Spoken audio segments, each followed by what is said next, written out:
From the Clark Ford Studio in Oxford, Mississippi, MBW Digital proudly presents the Oxford Exxon Podcast. I'd say thanks for tuning in, but why am I going to give you a round of applause for something you're supposed to do, to be frank? And now, here are your hosts, Chase Parham. And broadcast school has really paid off. And Neal McCready. I deserve to be on TV.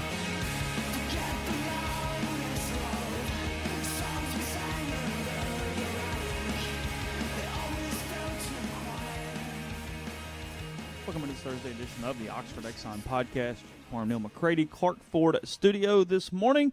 We're going to talk with Jeffrey Wright for about a half hour coming up on the show today.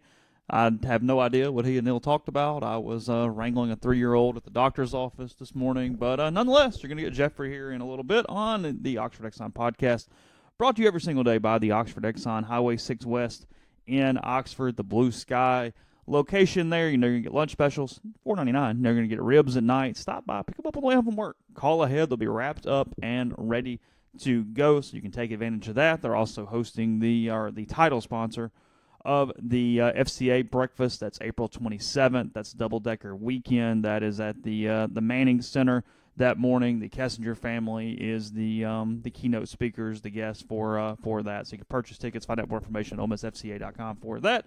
And again, coming to you from the Clark Ford Studio. We are. Clark Ford is in Amory, Mississippi. 662-257-1900 is the number. Call the number. Ask for Corey Clark. Tell Corey what Ford you're looking for. He'll send you a quote within 15 minutes in business hours. It's that simple. Frankly, if you're in the market for a vehicle, even if you're not sure that Ford's the way you want to go, you owe it to yourself to give Corey a call. Get a quote. That quote's at the very worst a baseline for you moving forward with other dealers who probably handle things a little bit differently than Corey does. What Corey believes in is get right to the bottom line, no hassle, no haggle, get right to it, more efficient on his end. Therefore, it's more efficient on yours. Get that offer, shop it around if you'd like. I think you're going to end up, at the very least, being intrigued about coming back to Clark Ford. And Corey wants to be your truck guy. He wants to be your car guy. He'll prove it to you. Get in touch with him. Talk about a vehicle.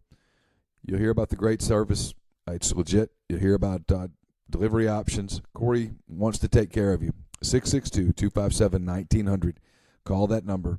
And make sure you tell Corey that you heard about Clark Ford on the podcast. Not only will that help us, it'll help you. You'll save $500 off your already great bottom line from Clark Ford in Amory. A couple different soft verbals coming to you today. Mr. McCready over here talked to Rob Cassidy about football recruiting. Talked to Corey Evans about basketball recruiting. So everything kind of covered today on this podcast network. So I'm a podcasting machine. I'm doing a beer garden. Let me just tell you about my multimedia experience coming up over the next 24 hours. I'm taping a beer garden with Ryan Brown today. Mm-hmm. I'm taping episode number 52 of Greatest Pod in the South with one J.G. Tate. 52. 52. The last card in the deck. It is the last card in that deck. Okay. Yep. Go ahead. Also talking to Peter Burns later this afternoon for tomorrow's show. Exxon podcast. For tomorrow's Oxford Exxon podcast. Peter was in Oxford earlier in the week. I saw him on Monday, I think it was. Monday or Tuesday? Monday. This week's been a weird week. So we'll talk to him. And then tomorrow in the morning, I am guest hosting with Ryan Brown on WJOX in Birmingham for about 30 minutes. So, yeah, man. Not WNSP. Not WNSP. Okay. Back on Alabama radio waves. They said it would never happen. You should really bring something up in like the first 10 minutes just for the heck of it at this point. I mean, it's been a dozen years. Everybody's forgotten it. Don't worry about it. It's all over. Oh, yeah. All good. So, Pro Days tomorrow. That's right. We'll be at Pro Day. We'll report every bench press rep. By the way, a lot of the information is either not available until the NFL releases it, or it's wrong. So just be aware of that as we go into the day. Pro Day is wonderful for 25 media members timing 40s with their iPhone clocks and then going, "Hey, he ran a 4.2. He's in." So just. Do you have any particular media person in mind when you say that? No, it's pretty much up and down the line. There is no specific person. It's everyone. I saw Jay's comrades at the Auburn one or whatever going, oh, he did this. Like, okay, fine. It's crazy. I mean, you might be a second ahead, you might be a second off. You're clicking start and stop on your iPhone. Stop. Like, it's not efficient. It's not a laser. If I'm DK Metcalf, I just walk in the room. I don't pick up anything, and I go, interviews, thanks. I'm walking out. Well, I'm doing routes. He's got to do routes. He's got to show some agility, some side-to-side flexibility, things like that. But I'm not touching the 40-yard dash or the bench press tomorrow. If I'm DK Metcalf, I walk into that building in a Speedo. Here's my interview. Yeah. Ladies? Was it the ladies' man? He drank Cavassier? Yeah. You know, the Yeah.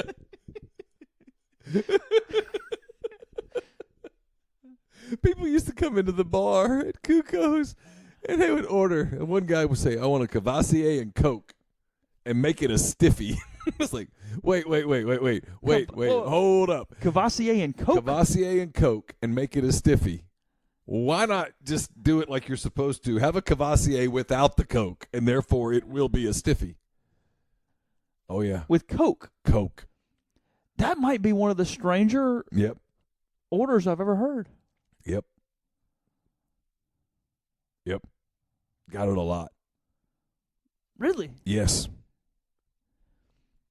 Do bars still stock Cavassier? Well, now, I don't know. You haven't imbibed with it lately? Well, I haven't been a bartender in a minute. No, I said you hadn't had Cavassier. I don't know that I've ever had Cavassier. Really? Yeah. No. Have you? No. I know I haven't. No. I have some cognac, but it's only because I've used it in a couple of recipes before. Okay. Like, that's not my thing. Yeah.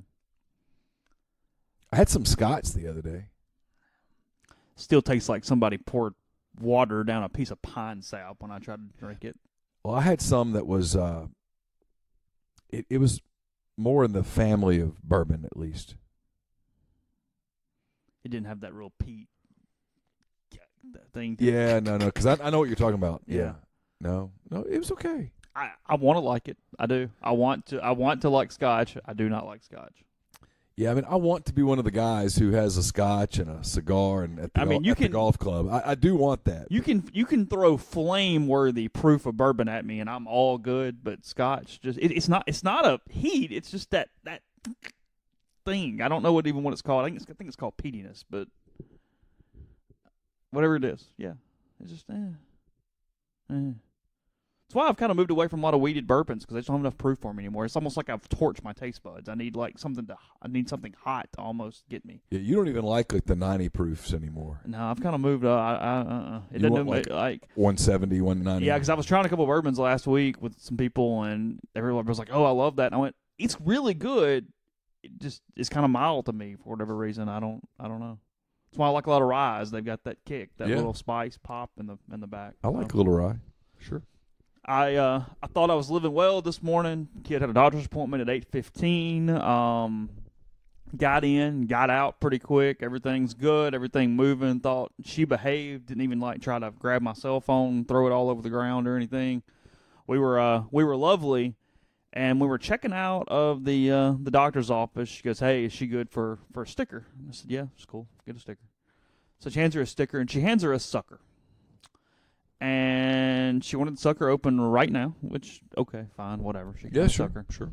Here's what I didn't anticipate, though, and it's where I had a lack of forethought that caused me a problem. I had to take her to school right after that. Well, the other kids didn't have a sucker, so she was either going to have to finish that sucker, or I was going to have to remove that sucker from her hand prior to her going into school. Because she did not need to take the sucker into school. Yeah. And how'd that go? I'm getting her out of her car seat, and I go, "Hey, hand me the sucker." And you would have thought it was the fountain of youth and the key to Fort Knox all combined into one right there. When I tried to grab that sucker, there was a few minutes there that she just kept child going. Hated you. She just kept going. "It's green, my sucker." And I said, "Well, it is green, and it is your sucker, but at this point, we have to take the sucker."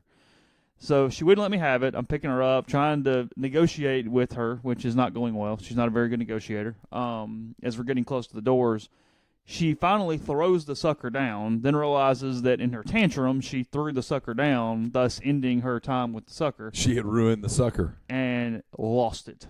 Just lost it. So I get the embarrassing walk all the way down the hall into the class. Well, you're not the first, and you won't be the last. No, it was fine, but I just it was a swimmingly perfect situation until then. Just perfect.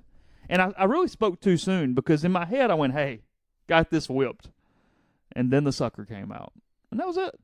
We were done after that. So yesterday and today were our first days managing 4 cars in the driveway.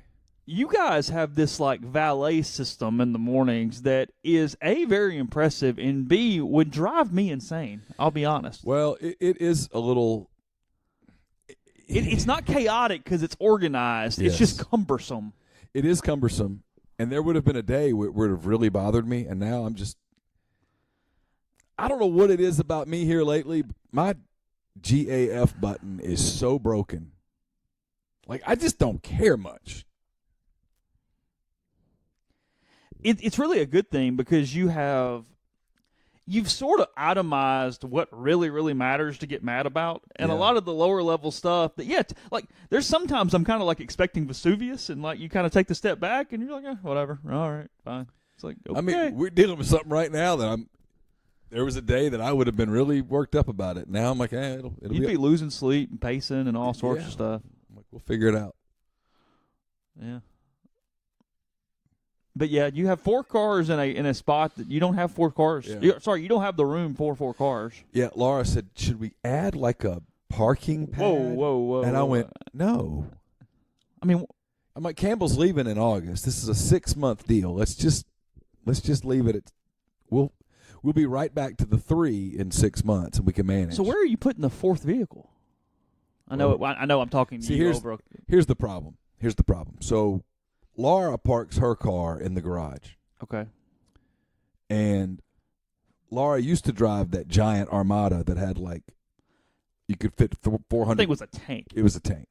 Well, now she's driving an Explorer, and it's much more economical from a parking standpoint. Okay. So, but back when Laura had the Armada, Campbell would try to pull the Rogue into the garage, and on 2 different occasions, she didn't quite make it. Oh. And so you can imagine the trauma late at night when she texts me, and she texts me, of course, hey, I may have scraped the garage. May? Yeah. Well, and I may have meant you knew 100%. Beyond a shadow of a doubt, I hit the garage. And so. Oh, she hit the garage, not the other car. No, the garage. Oh. Yeah, trying to get in. And so those 11 o'clock at night conversations were never fun. And anyway, so Campbell got to a place where she said, you know what? I'm not fighting that garage. I'll pull up. You can park it in the garage. You can pull it out, and then I'll go from there. And so now Caroline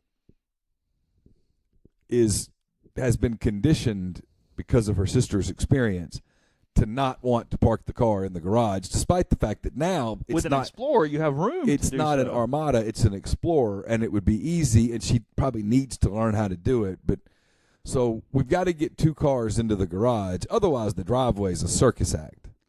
Shouldn't you almost dictate who parks where by leave times in the morning? Yeah, and that's part of the and I get sometimes that's more problematic than on surface. I understand that. Part of the problem is that's not a consistent thing. Okay. Because it's not always this person leaves here and then we map it out. Nothing against the fine people at Oxford High School because I've had nothing but a great experience. But Campbell's senior year has been a complete joke. Like Campbell is, if this is the year that is supposed to prepare her for college is going to be a freaking nightmare.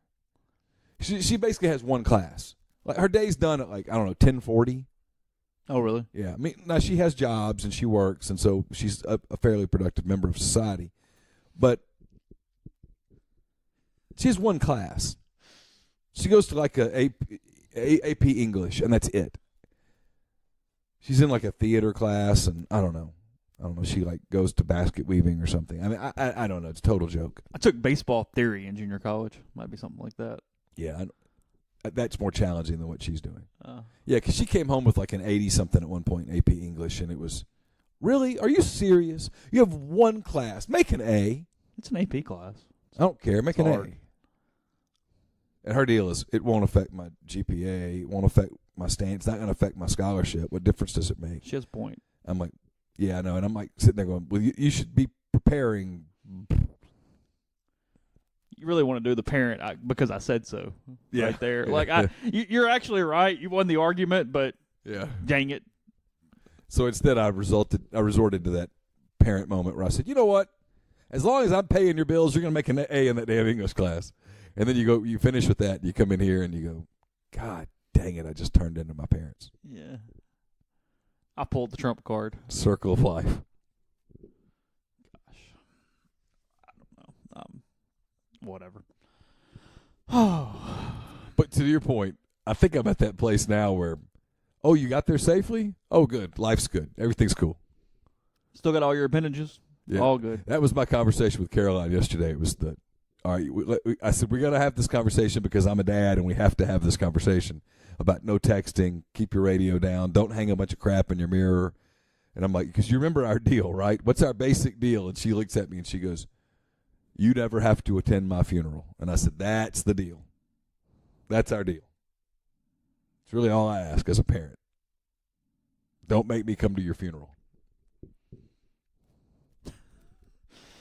Oh gosh, we're gonna go to Jeffrey in a minute. We really have no sports for this opening segment, but the message board, we have a community. You should join it. You should write. You should post. You should reply. You should do all those things. Debating which super regional loss was the toughest is one way to make people really, really depressed on this on this Thursday morning. They are really going at it here in this thread about Texas, Miami, Arizona State, and Virginia. It's Virginia. Virginia's what? That's the toughest. No, he means which opponent was the most difficult to defeat. Oh. It's looking at talent on the rosters, meaning which one was the easiest that they should have won or anything along those lines. Okay, I'll say that the Miami 2006 team for that particular Ole Miss team was basically unbeatable. See, I've got it third or fourth. Really? Yeah. Texas was really talented.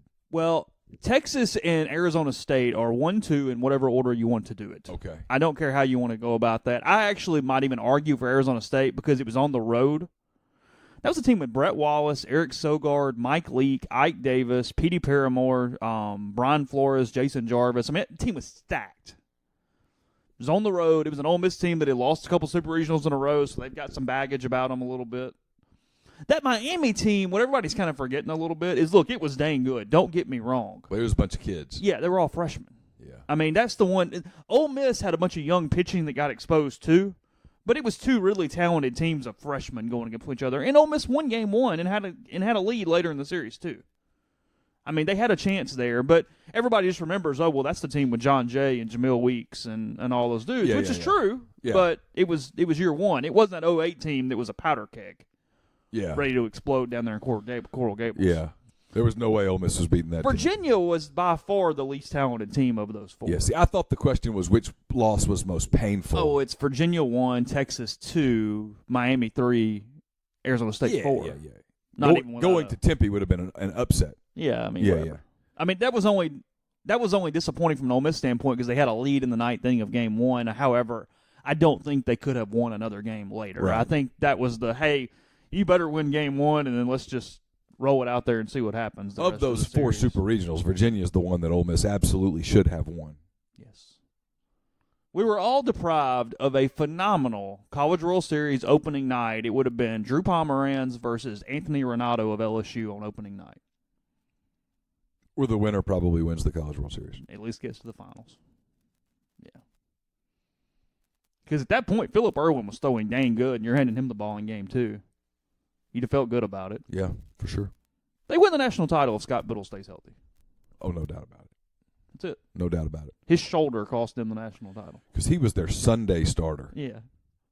Which was it was really unfair. Yeah. Shut down Georgia, shut down South Carolina. Yeah. Had like a one-hitter in the seventh inning at LSU. And I think that was, other than Biddle's injury, I mean, I'm sorry, guys. I apologize. I think that might have been the turning point of the season. And this is nothing against Evan or any of these guys, but what I remember about that is maybe it was the 7th inning, and Tim Ferguson was playing second, and there was a ball hit to him that either he bobbled or he threw away. I think he bobbled it, and they didn't get the out.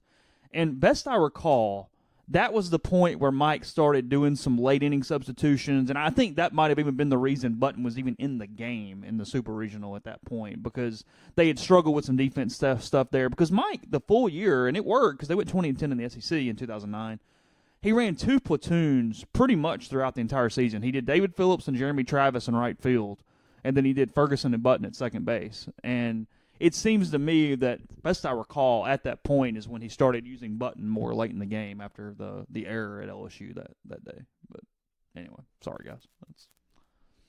Yeah. But, I mean, Virginia was a 2 seed. They went to UC Irvine and won that regional. They beat Strasburg on day 1 from San Diego State. Oh, yeah. And then knocked out Irvine, won that regional. The Miami team went on the road and beat Nebraska with Jabba Chamberlain. That was the regional they won to get to Oxford. Yeah, I would have gotten that right. It's a 2 seed. You wouldn't have had that one? No, I would have had I do remember Virginia beating Strasburg. I don't remember the rest of it. Yeah, Miami beat Nebraska because Ole Miss wasn't a national seed. And then in 2005, what's interesting about that one was Texas was a host, got screwed by not getting a national seed. So then, thus, Ole Miss gets screwed because they get paired with Texas. And that Texas team lost the second game of their regional to Arkansas, and then came back and beat Arkansas twice in the finals to even get out. Arkansas, a team that Ole Miss had dominated throughout the regular season and swept in Fayetteville to win the SEC West to close 2005. So a couple different little parts there. I remember that now. To that, do you? I do. And then in 2007, Arizona State was the national seed, and they played like it and got to the College World Series. So there's your rundown, memory lane, if you want to call it that. Infamous weeks there in Ole Miss baseball history. But nonetheless, let's go to Jeffrey in 1 second, see what he has to say. What is he going to say today, Mr. McCready? What you talk about? We talked Major League Baseball opening days That today. is right. Okay. I mean, it really is. It's really. We got to go to break. But we can touch on this for a second at the break, but you and I can talk about it later. It's remarkable how this used to be a big thing, and it's nothing now. It's a regional sport. It's still fun, but it's regional. That's it you has. care about your team. Yeah, agreed. And who plays your team. Agreed. We talked about the NCAA tournament tonight, and we talked about the whole Nike scandal that should be a scandal. This should be absolutely rocking the sports world. We'll talk about why it's not in a second. First, tell you about Community Mortgage, Oxford, Memphis, SoCal County, and Chattanooga. Underwriting and processing is done in Memphis, so you're getting local underwriting and understands your market, a leader in condo financing, and the float-down option, which allows you to lock in the current rate, but if rates go down before you close, you just get the lower rate. 662-234-2704 or JLOWE at communitymtg.com. Sorry, I got distracted by an email there. Hold on. Got a lot going on today. The podcast is also, forgive me, I'm sorry. The podcast also sponsored by Patterson and Earhart. Specifically, guests like Jeffrey Wright join us on the Patterson and Earhart hotline. Patterson and Earhart specialize in personal injury law, real estate law, but theirs is a general practice that can handle any of your legal needs. When you contact Patterson and Earhart, you speak to one of them, not some paralegal and a faceless corporate firm. Really what you do, guys, if you think you have a legal issue, think you may have one, something's happened that you need to consult an attorney about, but you're not sure that you want to get fully invested in it with an attorney and pay a retainer and all of that stuff just to find out that you don't have a case, call John Calvin Patterson and Wes Earhart. That initial consultation's free. You're going to get one of them on the phone, not some assistant. You're going to get one of them, talk about it, find out whether you have a case or not. 662-526-1992 or check out their site, pelaws.com. And again, that initial consultation's free. This podcast is also sponsored by Pinnacle Trust. Pinnacle Trust, based in Madison, Mississippi. They've got clients all over the place, clients in more than 20 states. Founded in 1997, they provide detailed, specialized investment management, financial planning, retirement planning for individuals and businesses, and much more. What they do is they treat investing like a commodity. Decisions are made using objective information and research, not emotions. And no matter what your level of wealth is, you kind of owe it to yourself to get in touch with Pinnacle Trust, because they're going to sit down with you. They're going to listen to your goals, listen to your dreams, look at your expenses, look at your assets, and then they're going to put forth a comprehensive, detailed financial and retirement plan just for you. Not one of these deals where they just squeeze you into a pre-made plan. So a plan is just for you. PinTrust.com, PINN Trust.com. Mention you heard about Pinnacle Trust on the podcast. You'll get 10% off your first year's fee. My mailbag is up. It went up last night. I actually dropped Carson off at soccer, went to Lost Pizza, sat in the bar, had a Blanton's on a rock, and did my mailbag in an hour and a half. I was very pleased with myself. It's sponsored by the Westin Jackson. Restore serenity to your soul by visiting Soul Spa. It's the ultimate luxury spa experience. In downtown Jackson, indulge in personalized massages, signature facials, soothing body treatments, and so much more on their extensive spa list. And then go to Estelle Wine Bar and Bistro. Sip on a creative craft cocktail. Enjoy their curated wine list. It's open for breakfast, lunch, dinner, and Sunday brunch. Chef Caden's mission is to connect guests with the community through local partnerships. So gather at Estelle tonight.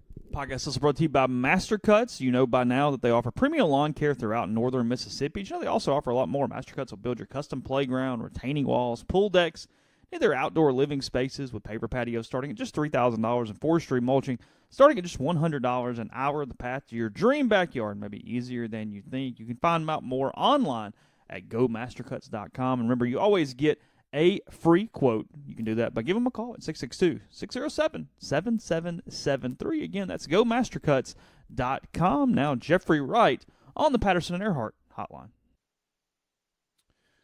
Good morning, Jeffrey. Welcome into the program. Happy opening day. This used to be a really big day. What? Used to be a really big day for me when I was a kid, and even wait. It's no. Opening day was like 10 days ago in Japan. It's Cardinals and Brewers tonight. One of them's going to lose. It's a good thing. Yeah. I feel bad because there's a little boy in my house who's not so little anymore, who got up this morning. He's been counting down days. Got up this morning. He knew John Lester would be pitching, so the Cubs would wear gray. So he's got his gray Jason Hayward jersey on at school. And he tells me discount. It did. In fact, it did come up a discount. Can't believe that one was on sale. He said, he goes, Dad. We're on the way to school this morning, and he goes, aren't many kids. Buy one, get one, we'll pay you. He goes, Dad, there aren't many kids at school who are into MLB. And I was like, yeah, I mean, I said, Carson, will anybody even talk about it? And he said, no one cares, Dad. And I said, what do they care about? And he's like, NBA, NFL, stuff like that. He goes, there's more soccer fans than there are MLB fans. And I don't know. We've had this conversation so many times. It's hardly worth having again. It's just kind of sad, really. By the way, not to correct you, but I'm going to correct you here. The Brewers and Cardinals will be starting at 1:10 Central Time, not tonight. Oh, is that right? Oh, yeah. Oh, I thought it was a night. I thought it was a night. Who knew? Yeah. It's kind of the point. It really hardly resonates at all. Here's why I don't feel bad, because you mentioned like you kind of feel bad. I don't. You and I are baseball fans. We are not the problem. Like, for instance, you and I, when people talk about the speed of the game, you and I inherently understand baseball is just a slower game. By its general definition, it's a slower game. But, like, we're their fans, and we didn't know. I'm not kidding you. Last week, when you were telling me about how those games in Tokyo counted for the Mariners and the Athletics, and I didn't know. Yeah. I brought that to the air on Thursday morning last week, and I had people being like, you're wrong. Like, you're straight up wrong. You're lying. Like, there's no way baseball's already started. And then I went and pulled up the standings and screenshotted the fact that those two games counted. And I was like, I am not wrong. Like, but that's the point. So, here's a funny. So the first time I filled in on 92.9, I can't remember who I was filling in for. Maybe it was Gary Parrish. I don't know. and it was baseball season, and I did something baseball related, kind of Cardinals related, because I knew that 92.9's one of the affiliate stations for the Cardinals, and The affiliate. yeah, and Brad Carson tells me later, he goes, "Hey, good segment," but basically paraphrased, he said, "Hey, good segment, don't do baseball again." And Brad Carson's a big baseball fan, and I was like, no, nut. "Yeah, he's a nut." I mean, I've seen his office there. You have too, obviously. I've been in his office. It's like Cardinals. It's like a shrine to the Cardinals. And No, he and his dad will go to multiple series every year.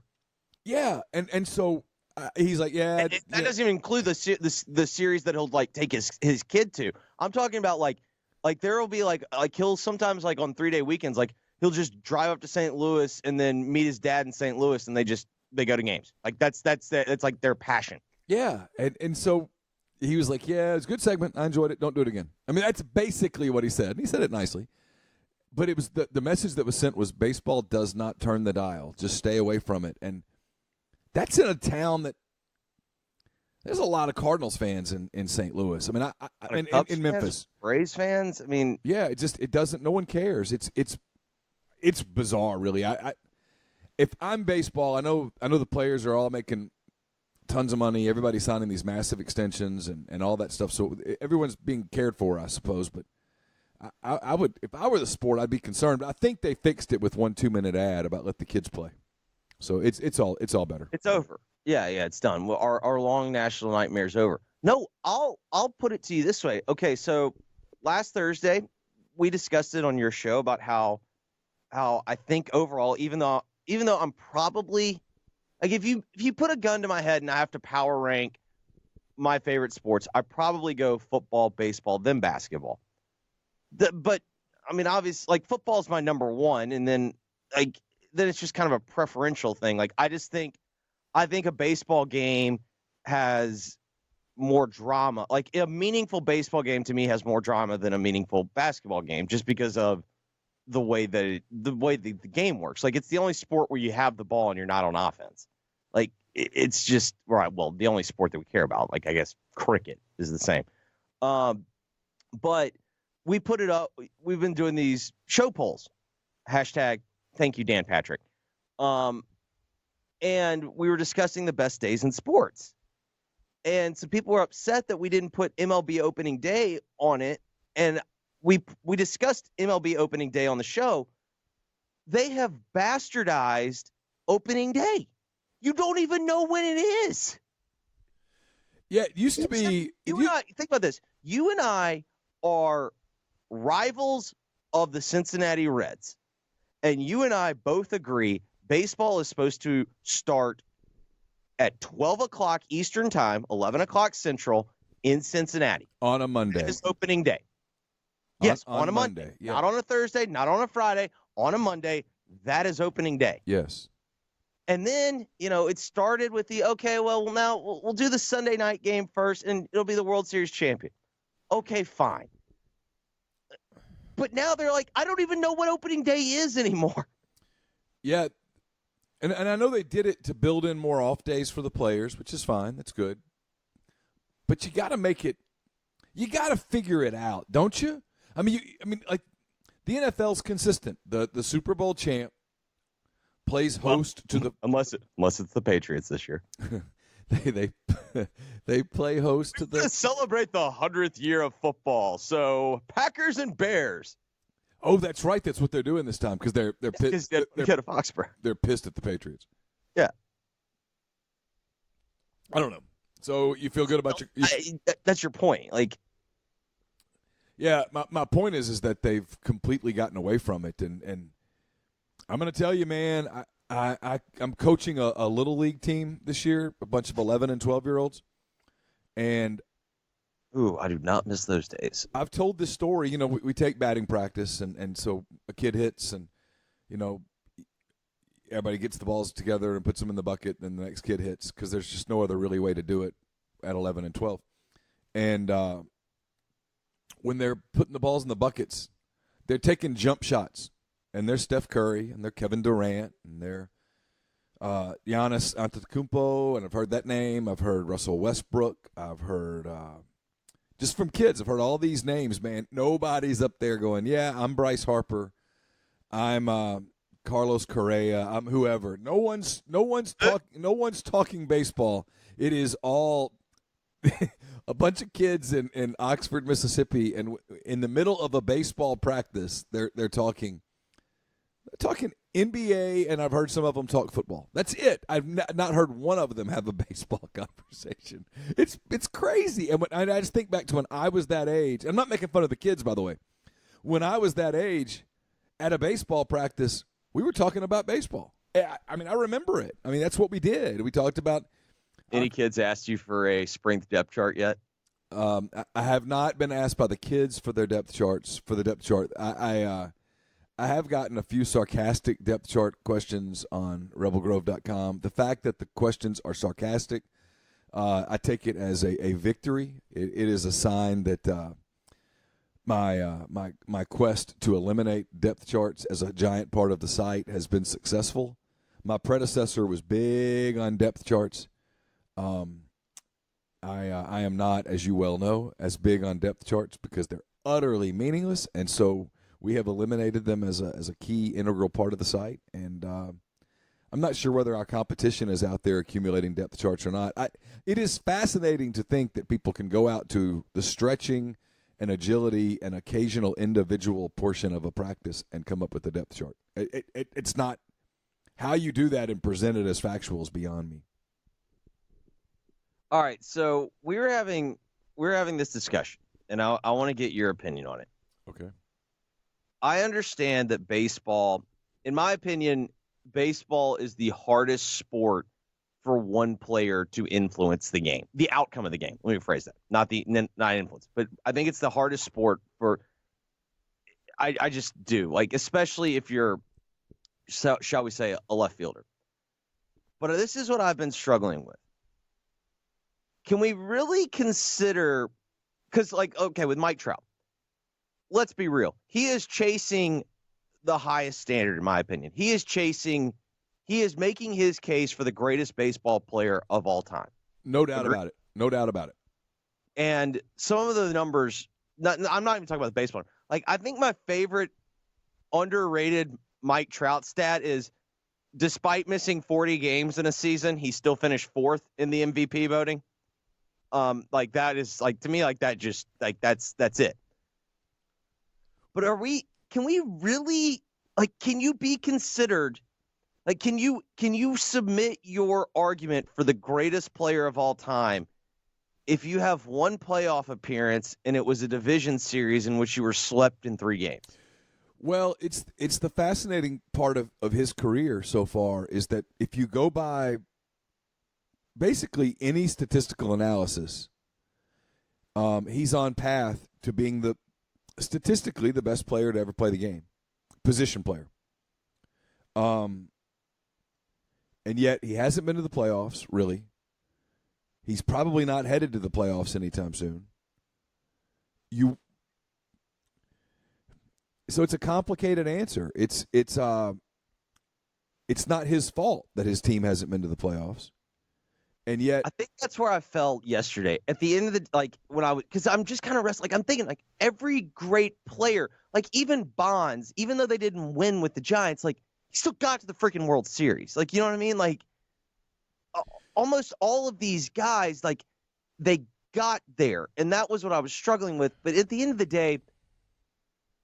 But Bonds was surrounded by much better players. Correct. And the Astros have made it near impossible for the Angels to win the division. I grant them that. And I think really what it comes down to at the end of the day, you can just as easily draw a direct connection with Mike Trout becoming Mike Trout with the Angels and lack of playoff success to, well, that they signed Pujols. And ever since then, they've not gone to the playoffs. Yeah, once. Yeah, and I saw him in Anaheim last summer. I was at a game, and Pujols hit 2 home runs in that game. Yet you could tell that, Albert Pujols is older than people say Albert Pujols is, and you can see it just by the way he carries himself. He's a great player. He had a fantastic career in St. Louis, and I mean, he's still a potentially prolific home run hitter on any given day, but he's not going to do it all season long. And I watched that Angels team. It was an Anaheim Seattle game there at the Big A with Carson wanted to go. And, huh? Can't believe he found tickets. No. Carson wanted to see Shohei Ohtani, and not only did we not see Shohei Ohtani, I mean, I don't even think the cat was in the dugout. Underrated stadium. I love that stadium, by the way. You know what? That is a cool stadium. It's kind of old school. It's the first stadium I ever went to a game as a little boy. Yeah, the Big A. I saw Oakland and the then California Angels in Anaheim. It was the first game I ever saw as a kid, as a major league game. Why don't they just go back? Like, they've been struggling with the whole naming thing. The Los Angeles Angels of Anaheim's like dumb. We can all categorically agree with that. Why did they get rid of California Angel? Took a break in our talk with Jeffrey to tell you about Scripted Jewelry, scriptedjewelry.com. Go to the website. It's one of the better websites you'll find for merchandise. You'll find everything from sizing guides to lookbooks, frequently asked questions, turnaround times, and all the items that are handcrafted to order. They show you the new arrivals, they show you recent work, and they show you what's popular. So you get so many ideas of how to make either that a holiday gift or just a because gift special with Scripted Jewelry. You put your own message in your own handwriting there on that. They've got several things with fingerprints and much more. They have great creative ideas with Scripted Jewelry. Remember, Mother's Day is coming up. Now accepting orders for Mother's Day. The order deadline for that is April 25th, so take advantage of that now. Go ahead, get it out of the way. Be done with it with Scripted Jewelry and save money in the process. Rebels 10, REBELS 10 to save 10% with scriptedjewelry.com. Podcast also brought to you in part by John Edwards of Regency Travel Incorporated in Memphis. You guys know how this works. You're starting to think about that summer trip. Maybe you're already thinking about the holiday trip, a fall break trip, whatever the case may be. Get in touch with John. He's part of Virtuoso. It's a worldwide network of travel partners that allows John to supply his clients with added values, unique benefits that are simply not available to other travelers. I've heard from other podcast listeners who have used John, and they rave about him. You should too. Don't be naive enough to think that you can plan that trip to Europe on your own without the help of a professional. I mean, you can, but it's going to be better if you use somebody who's done it dozens of times, who knows where to get you specials, knows where to get you deals, knows where to tell you where to go, where not to go. That's what John does. It's well worth it. You'll appreciate it. Get in touch with him. Give him some parameters. Give him a budget. Tell him what you're hoping to do. He'll come up with options for you that you're not going to find on your own. And no, you don't have to live in or near Memphis to take advantage of his services. 901-494-3387 or send him an email, jedwards@regencytravel.net. First-time clients can save $50 off the first book trip just by telling John you heard about Regency Travel on the podcast. It's a podcast that's also brought to you by Grenada Nissan. If you're in the market for a Nissan vehicle, Grenada Nissan's the place to go. They've got a complete selection of new and previously owned Nissan vehicles. Go in, test drive one today. Tell Gene and Sandy that you heard about Grenada Nissan on the podcast or at rebelgrove.com, and you'll get Rebel savings on top of the already fantastic deals at Grenada Nissan. It's GrenadaNissanUSA.com. Savannah Square is a new 9-acre development. It's about 0.7 of a mile from the Oxford downtown square. It's conveniently located east of North Lamar, just a stroll from the Midtown Shopping Center. So you're right there next to Snack Bar and BBB and Jinsei and other restaurants that ought to be advertising with us on the podcast. Also Volta and Handy Andy and the Oxford Canteen. Savannah Square will initially consist of 32 standalone detached structures ranging in size from about 1,100 square feet to about 2,400 square feet. The model home is available for your inspection. It's at 215 William Street. These homes have wonderful layouts, impeccable finishes, which you can inspect at the model. Harry gave me a tour of the 215 William Street home. It's really nice. It's first rate. The different floor options and cabinet options and all that stuff, you can make it your own, but you can get a really good idea at the model of what it would look like. I think you'd be pretty pleased. So give him a call, look at the model, get more information about this great new development while they're still available. You can view more at savannahsquareoxford.com or give Harry Alexander with Remax Legacy Realty a call or text at 801-5621. Gin and Pharmacy on South Lamar in Oxford. You can transfer your medications by giving them a call at 662-236-2222. I went by yesterday, picked up 2. Was in there like 2 minutes. Walked in, didn't even have to get my card out. Just charged it to the card on file, walked out the door, made it as easy as possible. They know you. They take care of you there at G&M on South Lamar in Oxford. Deliver local in the Oxford area to your home or workplace. And they offer the CBD oil we've been telling you about, by now, that some studies have shown that it regulates many conditions such as depression, anxiety, pain, insomnia, and more. No crazy side effects. It's all natural. It is also FDA approved and legal in all states. So again, 662-236-2222. Now back to Jeffrey Wright. I know it's the best name, isn't it? Call yourself the California Angels. It's awesome. Yes. But anyway, we were out there, and Trout's great, man. I mean, you can watch him play, and you can tell he's dominant. The way that he runs the bases and everything about him's awesome. But that team sucks, and they don't have any pitching and all of that stuff. And so he plays on the West Coast. So all of his games begin at 10 o'clock Eastern, 9 o'clock Central. How many people really get to see Mike Trout all that much? The answer is not many.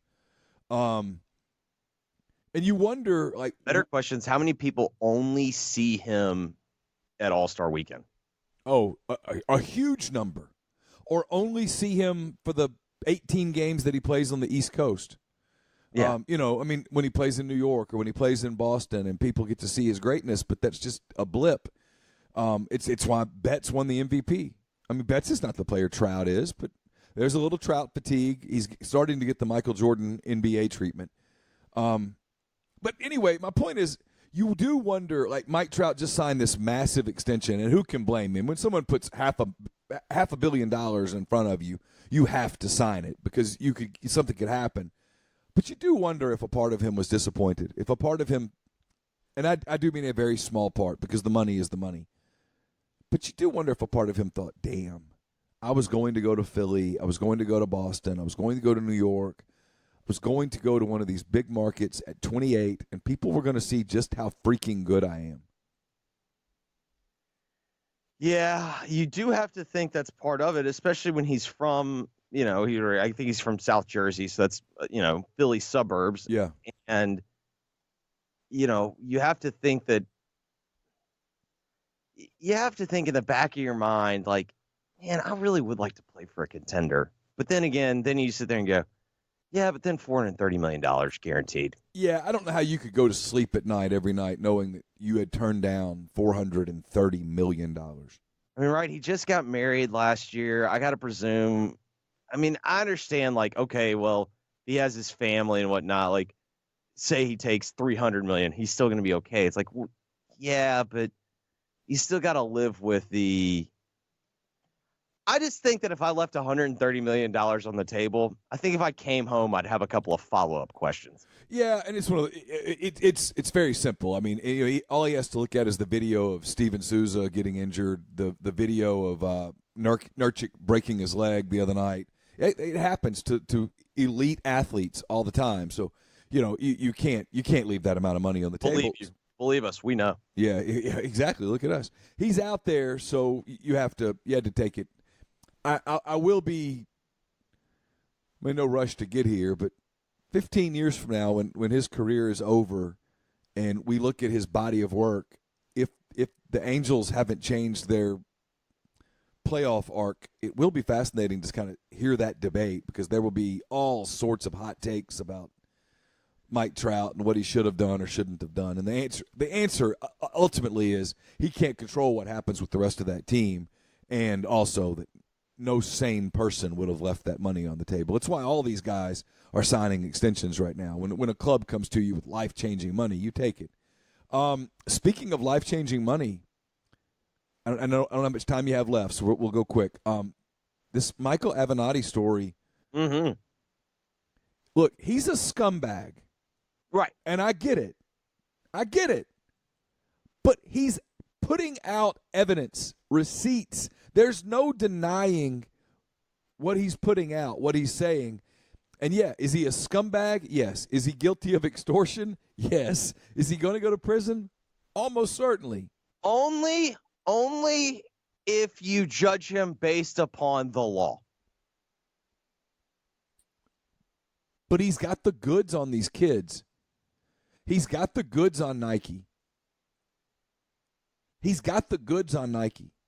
I agree, but I openly admit that part of my skepticism could now be considered cynicism, because the truth is, after I saw what happened in court the last time, like when you got a defense attorney, excuse me, I beg your pardon, when you had a prosecutor make the closing statements that these schools were frauded, and a jury agreed with them, like I am just so skeptical.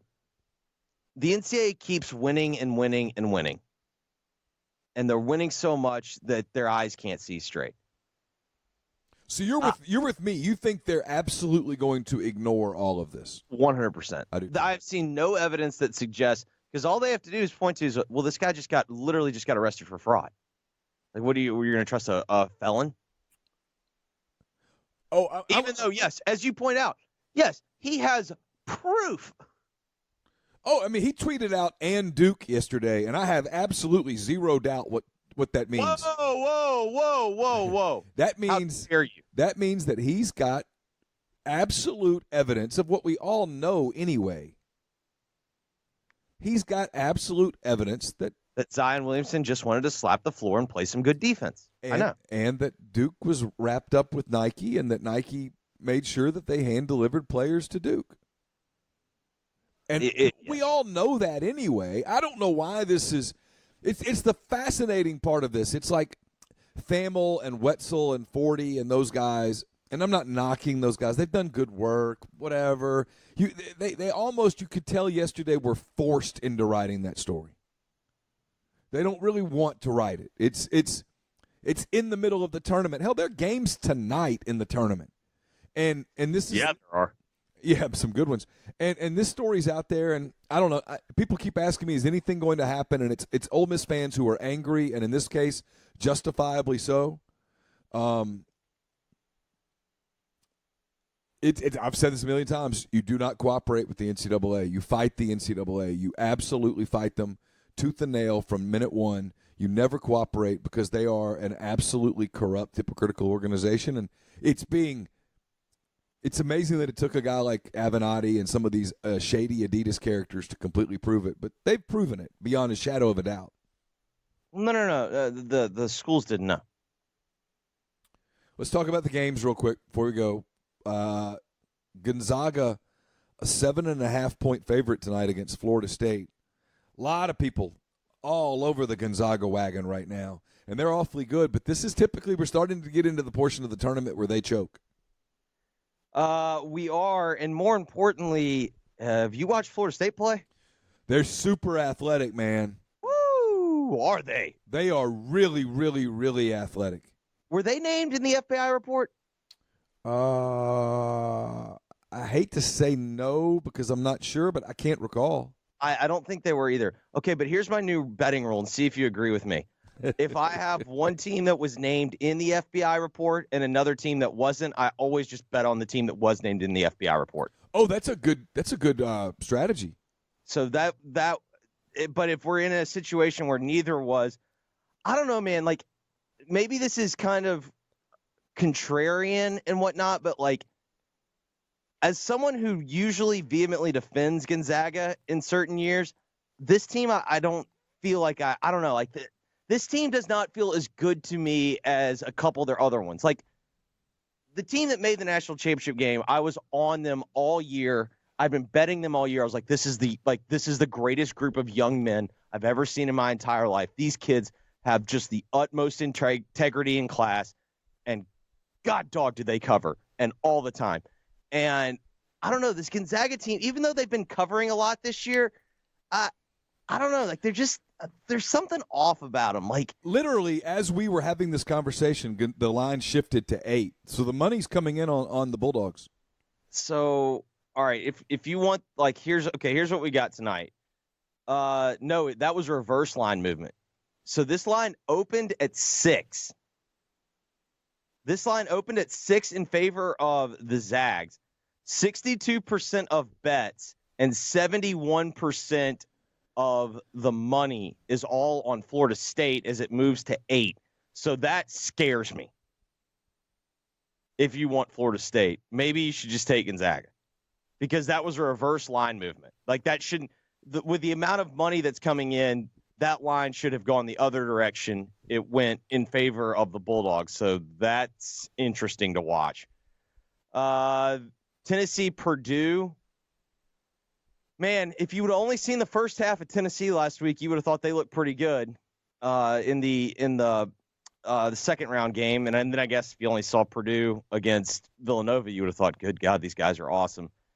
I don't know, man. That just screams to me like I don't have real strong convictions either way. I kind of lean to Tennessee, and here's why.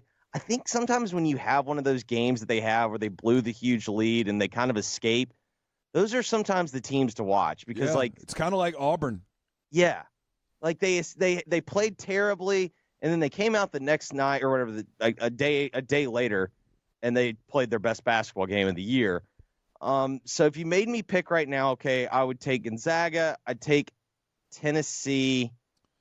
This Michigan-Texas Tech game should be one of the more entertaining games. I'm all over Texas Tech. I think Texas Tech's awesome. And then we have my number one rule, getting 8.5 points and players named in the FBI report. I'm taking Oregon and the 8.5 against UVA. Oh, wow. All right, real quick, let's touch on the games tomorrow. LSU all over the FBI report. Mm-hmm. LSU and Michigan State, the Spartans a 6-point favorite. Auburn's in the FBI report. Auburn's a 5-point dog against North Carolina.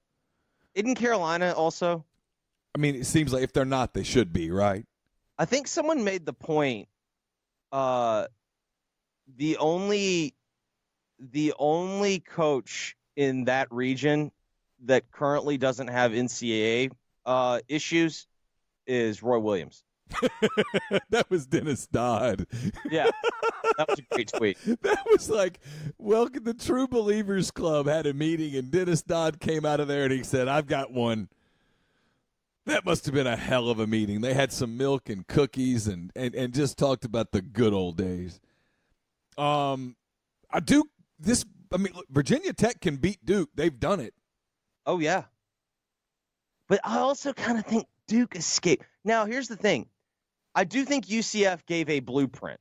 I think UCF gave the blueprint, and it is make them shoot threes, get them to the foul line. They can't do it. And then you have to hit threes. Like, I think Duke's beatable, but I also think that was kind of an important game for Duke to escape. Like, you couldn't play a whole lot better than UCF played, and Duke survived. And I'm not in this that Duke got the calls. Like, I watched plenty of calls that Central Florida got. Like, hey, you're up 4 and you're on a fast break. Maybe don't try the alley-oop. The officials aren't good. Maybe just try to go up 6. I'm telling you, I watched enough college basketball this year. The officials aren't talented enough to fix a game.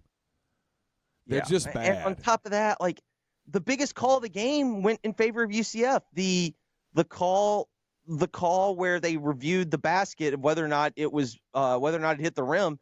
To me, it looked like it didn't hit the rim. They said it's inconclusive, and UCF got to keep the points. Then, of course, my favorite game of the night, I've got Calipari with P.J. Washington returning against a coach that's already in Fayetteville. Yeah, he's already in Fayetteville. His team is good, though. His team will crash boards, man. I mean, I don't know how much you've watched them. They will crash the boards, and that might be where Kentucky's a little vulnerable at times. Yeah, I got Cal and I got PJ back. You saw where he did like a hype video for PJ Washington yesterday on Twitter, right? Yeah, Cal's Twitter account's pretty good. I got to give him credit. He's learned to embrace the hate, which is a good thing. And once you he's a heel. He's a true heel. Yeah, once you embrace the hate and you sort of adopt that personality, trust me, I've talked to somebody. It kind of gets fun. Oh, I can only imagine. Being hated can be fun. I know. God, do I just love every single time whenever he gets the bracket and it comes out. It's talks about what a victim they are.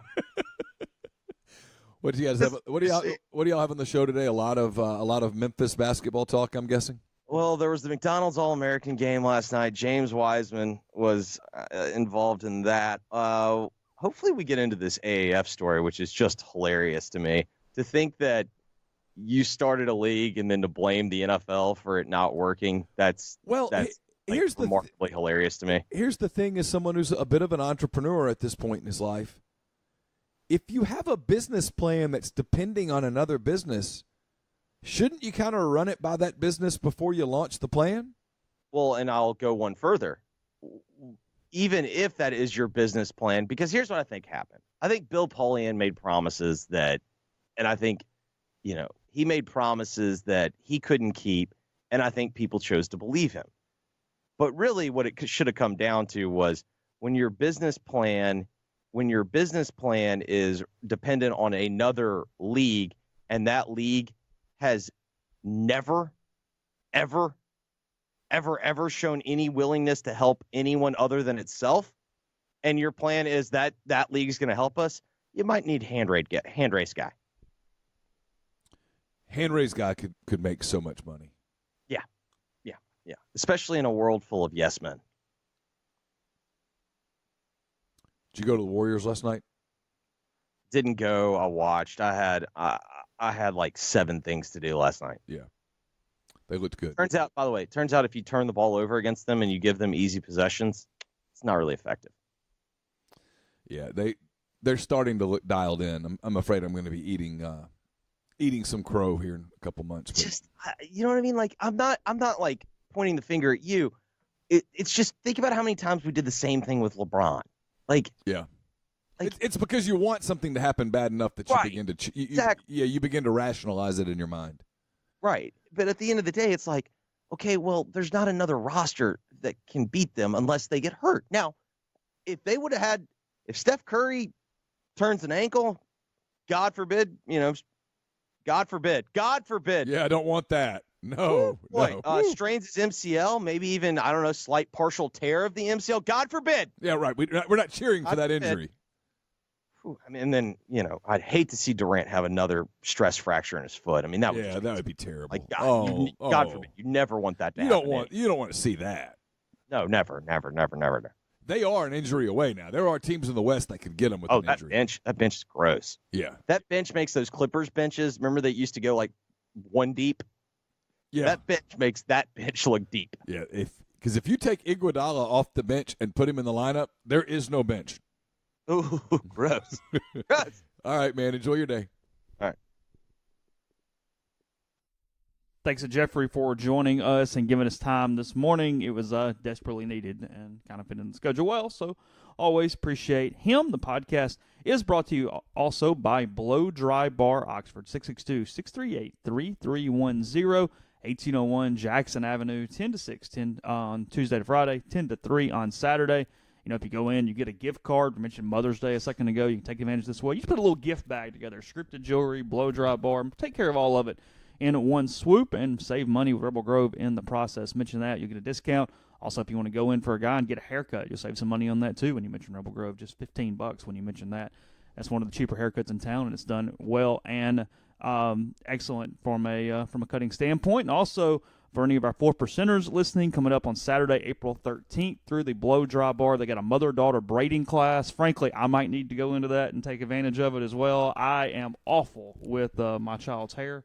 So 9 to 10:30, April 13th. If you'd like to set a reservation, probably should learn how to do that. I'm so bad. If you'd like to set a reservation, 662-638-3310 to book. They sold out the first one, so you probably ought to do this one. But I'm thinking about it. I have no masculinity issues to walk in there and try to figure that puppy out.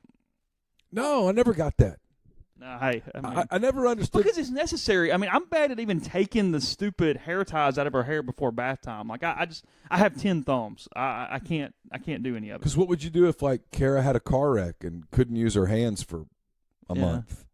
I mean, somebody's got to do the child's hair. So yeah, I mean, it's going to still be there. I mean, I've got some clippers. I could solve some issues for you, but you want to talk about a tantrum? Yeah, so bad. I mean, awful. I got to where I'm intimidated by it. I could do the ponytail and I could do the barrette.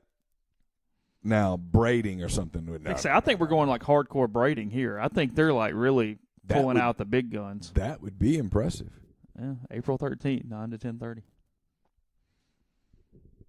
Jot it down. Probably ought to film that. Think so? It'd be interesting. Okay, fair enough. No, that's the funny part is like people. You get guys that are like, no, I can't do that. You got to think more pragmatically than that, fella. You might have to do that. Yeah, I mean, who are you kidding? Well, it's just easier to know how to do it. I mean, frankly, I get annoyed having to call my wife in there to go, hey, I can't do this. Because it makes you feel stupid. Well, yes. Yeah. Absolutely. And the child's looking like, would you just do it so we can move on to whatever we're doing here? Like, what is the problem? I do kind of miss that age. I remember coming home from the radio show and stuff, and like I'd give the girls their baths when they were little. Mm-hmm. That was fun. Yeah, she likes the bath now. Yeah. They all do. Yeah. Bath time was fun. Yeah. Like, and you don't ever like, you're never smart enough to go, okay, I need to slow down and remember this. Because you're in such a damn hustle. That's the part of parenting where you're stupid, honestly. Is it doesn't, all the hustle stuff, it just doesn't matter. Like, what are you hustling for? Does it really matter if they're 5 minutes late getting to bed? Does it really matter if dinner's at 6:42 instead of 6:30? Does it really matter? It'll all be all right. In any scheme of anything, does it really matter? No, we have a routine. We have meatloaf on Mondays, and it is at 6:15. I'll give myself this. I've never been that guy. But, when you're kids and you're trying to do this and this, and you can get just all worked up, and if you could just take a step back and go, none of it matters. Like that's a goal for every part of life, though, is just slow down and appreciate whatever it is. I mean, that's the kid at 3. That's the college student. I mean, I was talking to a couple baseball parents last night, and we were talking about, their son's a junior, and it said, hey, it's almost over potentially. I mean, the draft's coming up. You don't know if he's back next year or not. And, he said, hey, everybody's looking forward to the season, but his mom goes, I don't know if I was ready for it to start because I knew as soon as it started, it was over. It was we kind of looked up and went, where'd freshman year go? Where'd sophomore year go? Yeah. And now here we are. This is done. So yeah, I get it. It's like Campbell's having a senior party on Sunday, and Carson's got soccer practice and all this stuff, and so we were like trying to figure out. And I finally just kind of said, I want to go. I mean, I want to go. I want to go. It's her party. I want to go to it. You remember your senior parties? I didn't have a senior party. What? I didn't have a senior party. Why? I don't remember. Your school had senior parties. Or was that not a thing in the late 80s? I got to be honest. I don't remember senior parties. You really not? I really don't. I mean, I remember probably 10. I don't remember one. We had buried a time capsule in 5th grade, so we opened that up our senior year. I remember Valentine's, Christmas, spring break stuff. We did a scavenger hunt one time. Nope. Nothing. I mean, it's a chance I wasn't invited to any of it. You were freaking Mr. Ruston High School. We've got to get somebody that went to school with Neal to come on and play kind of this like Mythbusters with us a little bit, because I think we would get a different idea from some classmate that you had of what actually this was like. I'm being honest. I didn't go to a senior party. If there was a senior party, I don't remember it. Who do you stay in contact with? You went to school with? You got somebody? There are 3 or 4 people, especially Okay. because we just had our 30-year reunion. Oh, that's right. Okay, that's right. Where we all saw each other for the first time in forever. Yeah, see, I didn't go to my 10-year. Well, I didn't go to my 10-year or my 20-year. I probably won't go to my 20th. But I went to my 30-year because frankly, because Laura said we need to go. I wasn't going to go. I had planned to go, and then I'd planned to not go, and we got to that week, and Laura said, I think you should go.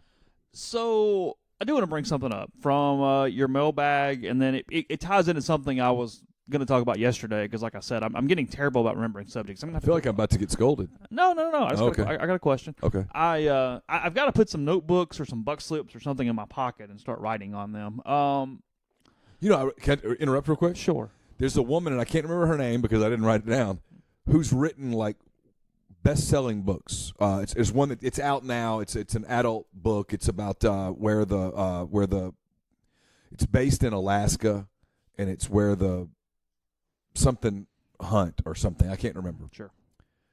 Well, she would have these vivid dreams, and she'd wake up, and the next day she couldn't remember them. And so she started putting a notepad by her bed. And when she'd wake up from these vivid dreams or thoughts or whatever, she'd scribble.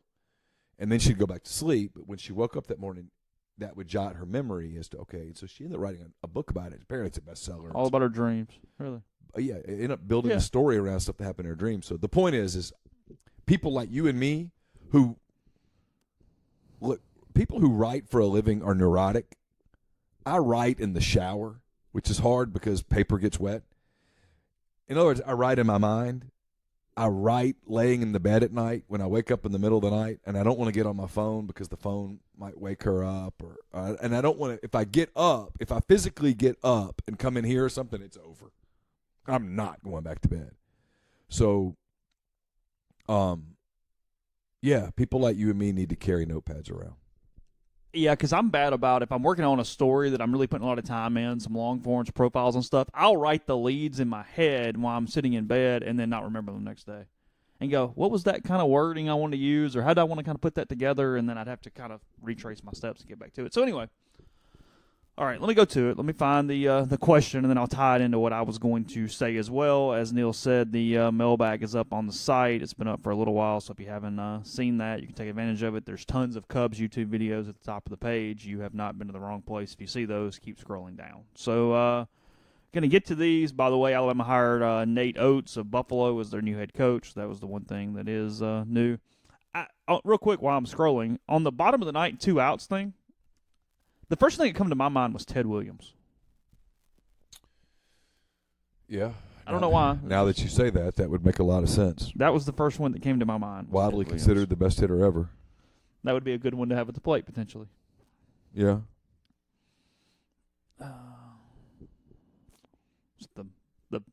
The myth or truth or whatever it was where the young catcher was complaining about balls and strikes, and the umpire looked down at him and said, Mr. Williams will let you know if it was a strike. Okay, fair enough. Probably was intimidating to be an umpire, and there's Ted Williams. I mean, ball on the outside corner. Say known as the best eye in Major League Baseball history. He was a fighter pilot. Ball on the outside corner, and you think that's a strike, and he doesn't swing, and you think maybe it wasn't. Yeah, it's a 2-2 count, and he lets it go, and you go, well, maybe not. Okay. Probably ball 3. I'm not going to say anything. There's no doubt, though, he got the hitter Greg Maddux treatment where it better be obvious. You're not going to just. The only time I used to hate those Braves teams because Maddox would get 6 to 8 inches off the plate, and he didn't need it. So and then Glavine would get it too, and I'd be like, "Whoa, wait a minute!" And then Smoltz would come up, and he'd get it too, and you're like, "This is bullshit." Suddenly, Steve Avery's getting an inch or two. And he did. Steve Avery would get stuff. Kent Merker would get stuff, and you're like, "No, this is wrong." The middle relievers would come in, and they're like getting that call. And I'm like, no, he's 31's out. He's not here anymore. I'm still a little bitter about that. It'd be like all Jordan's teammates getting the foul calls, too. Yeah, it'd be like if Horace Grant got the Jordan treatment. Ron Harper, that's not a foul. It's absolutely a foul. Oh, gosh. You would try to make a 7-foot downhill putt before you tried to make 2 free throws? Yeah, today I'm an awful free throw shooter. Yeah, I assumed you felt okay about a free throw. I mean, I think I could make 1 of 2. I'm not. But 2 of 2. I don't feel great about making 2 in a row right now. I'm 50 years old practically. So you'd go at what, 4 of 10? Yeah, 5 of 10. I think I could make 5 of 10 free throws if you get me get warm and get going. All right, question here. I'm a decent putter. Yeah, I'm not arguing. A 7-foot downhill putt. Because actually it's not. That's what I was actually thinking about. It's 1 putt to win, so who gives a crap if you miss the next one? Right. The downhill technically makes it easier because you just get it on the right line, and it's going to either hit the hole or don't hit the hole. Right. I mean, you don't have to worry about making the comebacker is the thing. Downhill putts are hard because of the next one. Well, that's kind of what I thought.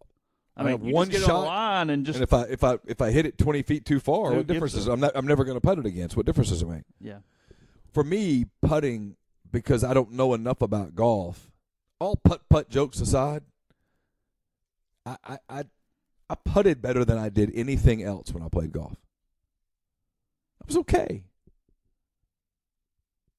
I only had 2 or 3, the whole 18-hole experience, I only had 2 or 3 really bad putts.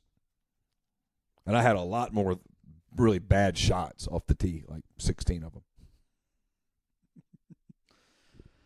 Oh, gosh. All right. So what I was going to go here is, hold on one second. Let me find this. Your question was, what are you hearing about the backup quarterbacks? If QB1 goes down, meaning Matt Corral, who goes in next? And you said, let me put it this way, you expect John Rice Plumlee to take significant snaps in 2019. Let's say that he just ends up playing both sports at Ole Miss. Let's say that he doesn't do the major league or professional baseball, college the A.J. Brown route. Yeah, Yeah, okay. Let's say he doesn't do that. Let's say he plays both sports. I'm really intrigued. And now, look, we've had him on the podcast. He seems like the most organized kid you can imagine. I still want to see how he handles that from a getting football its time standpoint. Because in the spring, baseball's king. You're out there the most. You're trying to deal with this. And it's affecting, where I'm going back to this, was Tom Murphy yesterday mentions Connor Nolan. Yeah. Who is Arkansas' Saturday starter in baseball as a freshman. He's been roughed up a little, but he's still probably their guy this week. And Tom, at least I inferred from what he said, I think he implied that Nolan would have a pretty good shot at that job if he was out there every day. However, he's so far behind with baseball that it's going to be the other kid's name that I can't remember right now, probably as the quarterback. Hicks. Yeah, Ben Hicks. Ben? No. Yeah, I think that's right. Is it Ben Hicks? Yeah. Or is Ben Hicks a bachelor? Anyway. He might have been a bachelor, but I think that's his name. Okay. Anyway. Tom Hicks used to be the owner of the Rangers. Oh, well, okay. Good. Thanks. But point being, I still want to see how that's managed because it seems like for almost every player of that level, at some point one sport kind of becomes primary and the other one goes down. So there's some unknowns there just on how that plays out, I guess is my point. Wasn't there a kid at Arkansas years ago who was the quarterback who also played baseball, but I think he was a position player? Did I dream that? Am I forgetting somebody? I don't know. Yeah, Ben Hicks is the transfer from SMU. Yeah. That's where he was. Yeah, Ben Hicks. And then the kid from A&M is coming in the summer. I can't think of his name. He quarterbacked some at A&M the last couple of years. Oh, really? He's grad transferring in the summer, so he could compete for it too. But I think Hicks is going to be the guy. Okay. They're going to look totally different. But yeah, I think for a kid like Plumlee, at some point, he'll have to put his emphasis on one or the other if he's trying to play both sports. It's why ultimately for a kid like him, and look, I'm not telling him what to do, and I'm not trying to sabotage his Ole Miss baseball career here. I mean, do what you want. It's your life. Do what you want. You can figure it out. He's apparently a really bright, organized, sharp kid. So everything I hear about him, if a kid can pull it off, it's him. But yeah, I mean, if you were to draw up the ideal situation for a kid like him, it would be, hey, take the Mariners flyer, take their $300,000, go play football, and in the summer, go spend 3 weeks at Peoria extended camp. Ben Higgins was the bachelor's name. Sorry. There you go. Screwed that one up. I'm impressed. My apologies. No, I'm impressed that you were that close. Yeah.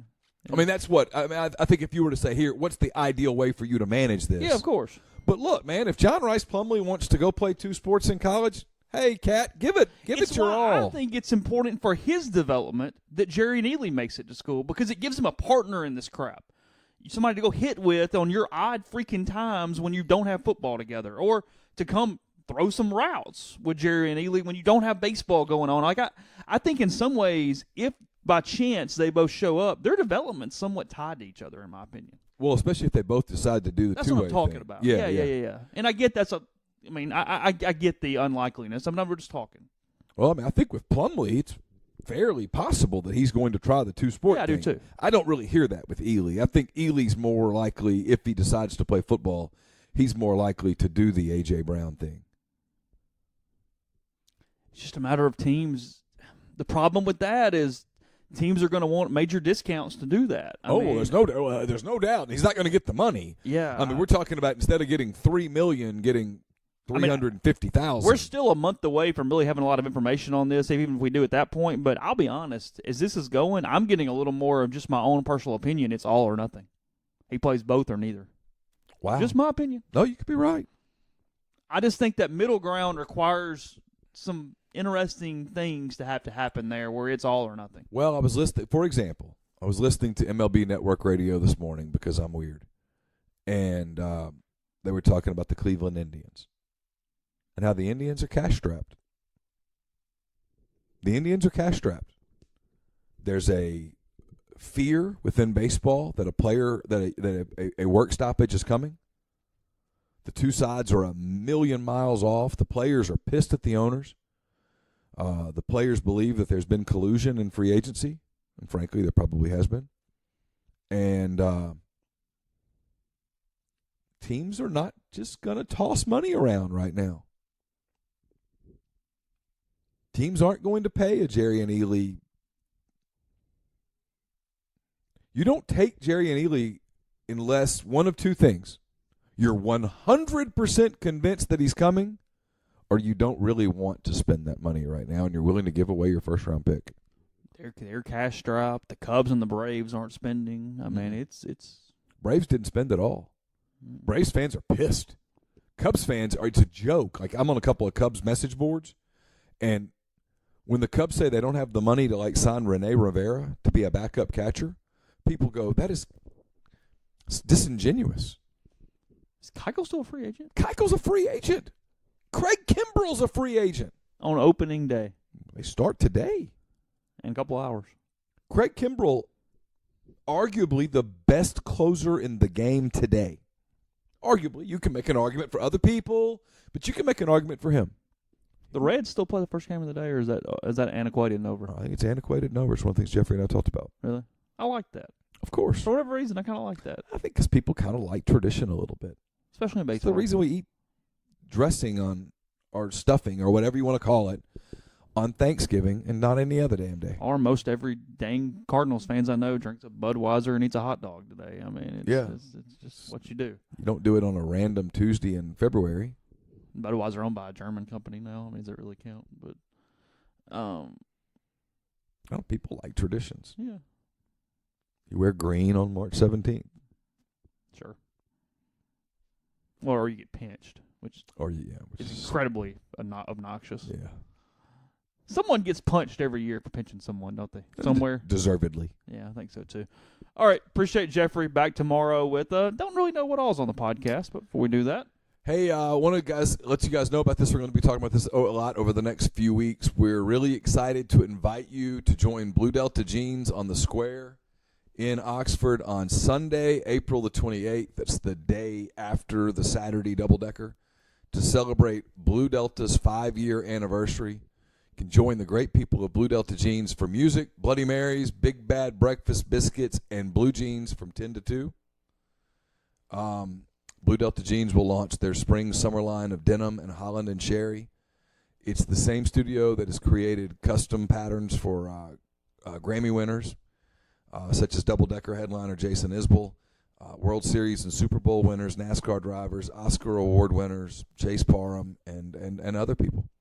And they'll be there to fit you. So you can go in, have you a Bloody Mary, have a Big Bad Breakfast Biscuit, and get fitted for your very own pair of new spring-summer line Blue Deltas. It's a private event. Blue Delta but they're inviting all of our listeners. We told you one day it'd be cool to listen to us. It would pay off listening to us. You wonder why you spend all these inane minutes of your lives listening to us ramble. See, it paid off. You get invited to this party. So go follow Blue Delta Jeans on Instagram and or Twitter and RSVP through direct message. Their DMs are open. So let them know you're coming. That puts you on the list, and you get to be a big shot, just like Parham here. So you get to be one of the cool kids. So April 28th on the Square in Oxford, Blue Delta Jeans birthday party. Bloody Marys, biscuits, and blue jeans. What could be better than that? It's a lot of alliteration there. I know, a lot of B's. I like it. I like alliteration. Also, the podcast brought to you by Oxford University Bank, OUB, locally owned and operated right here in Oxford. When you deposit money at OUB, that money and the vast majority of the bank's profits go right back into the Oxford community. OUB gives you the comfort of home, all the benefits the big mega banks provide, all the technology and products you can want, all with the personal touch. They give you Kasasa. They have a great commercial checking account, pays 1% as long as you keep $10,000 in the account. Comes with fully interactive online banking. So to learn more about Kasasa, to learn more about that commercial checking account, give them a call, 662-234-6668. OUB is FDIC insured. And, Chase, I need to tell people about what all is going on in Ole Miss athletics this week, if I can get to it. I'm trying to find it. Here we go. This week in Ole Miss athletics here in Oxford, join the men's tennis team tonight. They take on Arkansas, 6 p.m. It's the annual crawfish extravaganza. Fans receive free crawfish beginning at 5:45. Admission is free, so bring the family out and enjoy Ole Miss tennis and free crawfish. The Ole Miss women's tennis team back at home tomorrow at 3. They take on Arkansas, and then again on Sunday at 1.